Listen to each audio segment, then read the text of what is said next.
ஜோதிட அன்பர்கள் ஒரு குழந்தையின் பிறந்த ராசி நட்சத்திரத்தை வைத்து பெயர் சூட்டுகின்றனர். ஒரு சிம்ம ராசியில் உத்திர நட்சத்திரத்தில் ஒரு குழந்தை பிறக்கின்றது என்றால் அந்த குழந்தை மகர லக்னத்தில் பிறந்திருந்தால் மகர லக்னத்திற்கு 8ஆம் வீடு சிம்மமாக அமைகின்றது. சிம்மம் சூரியனுடைய வீடு. அந்த குழந்தை சூரியனுடைய நட்சத்திரத்தில் பிறந்துள்ளது. அந்த குழந்தைக்கு சூரியனுக்குரிய நாம பெயர்களை வைப்பதால் அந்த குழந்தைக்கு ஆயுள் ஆரோக்கியம் சிறப்பு இருக்காது. ஏனென்றால் சிம்ம லக்னத்திற்கு 8ஆம் வீடு தீய பலன்களை தரக்கூடிய வீடு.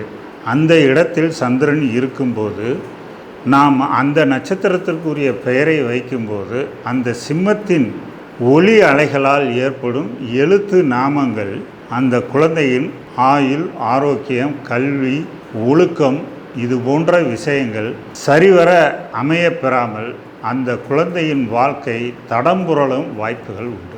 இதைத்தான் நமது முன்னோர்கள் பிறந்த லக்னத்திற்கு சந்திரன் 8இல் இருந்தால் மதிகெட்ட ஜாதகம் அப்படின்னு என்று கூறுவது வழக்கம் உண்டு.